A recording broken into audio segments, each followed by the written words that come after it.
Hello, I am Brandon Cooper from the Kansas City branch, and I am going to be discussing with you the lesson called The Feeling That Heals, Lesson 13a. This lesson is about emotions found in the sixth level of mind. Emotions can exhibit in the highest forms of awareness, as in compassion, or they can express in caustic ways, in the form of hate, as an example. This lesson helps to clarify what emotions are, their purpose, and how to use them to create change. Mastering emotional energies, one masters change. In fact, they are powerful indicators of what needs to be changed. We experience emotions internally and externally as our bodies, as responses to our external environment, and they are a gauge to how we are perceiving our world. We are aware we experience emotions, but we may not understand how they come about and as they seem to express out of nowhere.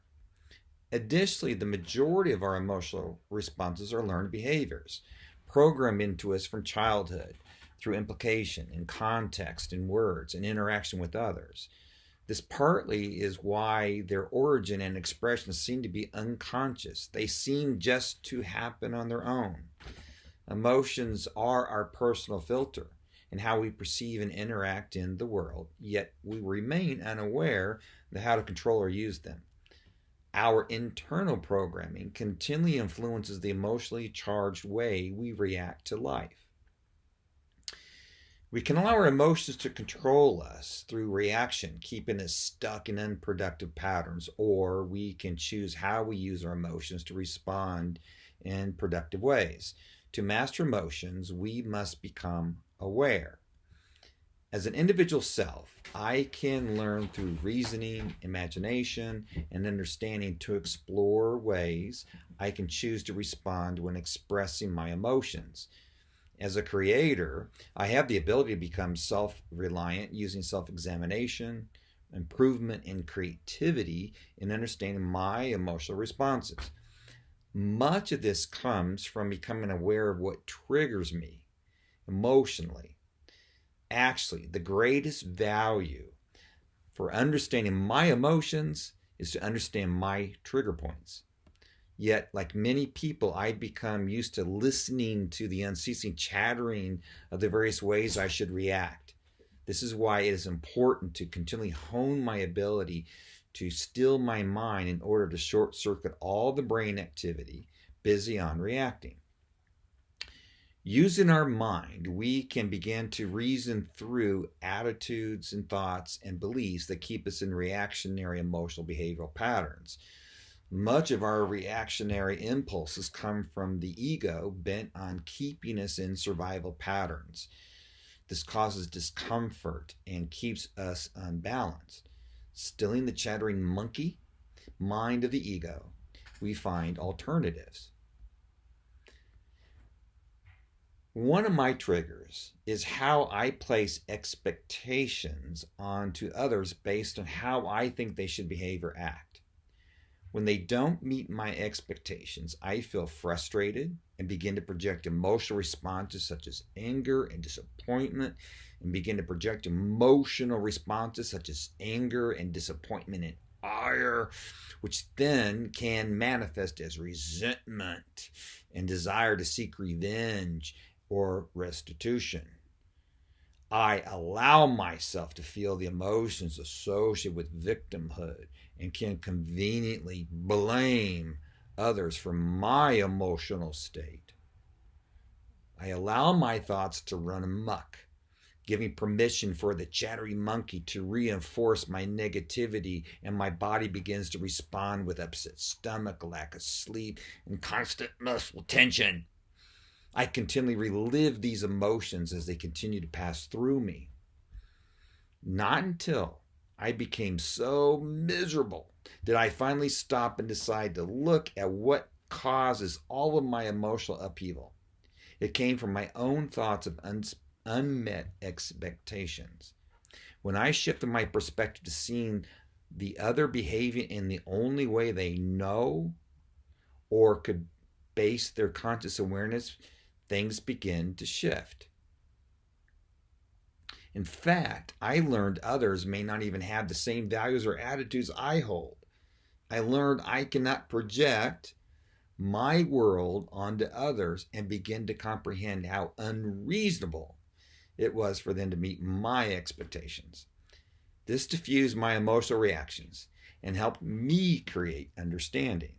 The next time this old paradigm started to emerge, all I had to do is realize in the moment whether I am holding an unfair and unrealistic expectation. From this personal experience, I learned I can heal from my reactionary patterns by understanding they act as separating energy fields, preventing my self-growth. Healing begins by considering neutralizing how I perceive my experiences.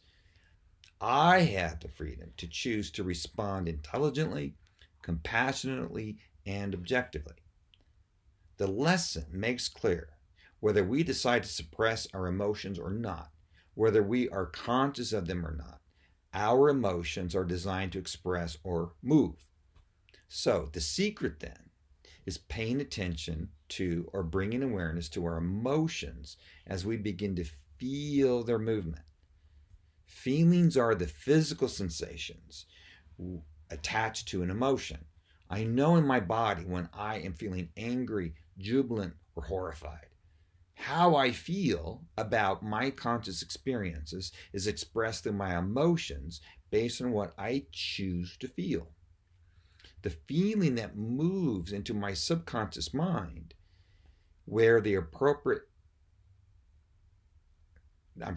feeling then moves into my subconscious mind, where the appropriate emotional response is created and then reacts back into my outer world. I have a choice on what I feel. When choosing positive feelings of peace, serenity, contentment, and serenity, for example, I resonate with the very power source that created and continually sustains all things. Such feelings keep the communication lines open to infinite energy, fueling the mind, body, and spirit holistically. A simple but effective method to change our reactive paradigms is to view every experience as a learning opportunity. Embedded in every experience is something valuable and good to bring into my conscious awareness, willfully finding the good in every experience. I can create a mental adjustment in how I respond.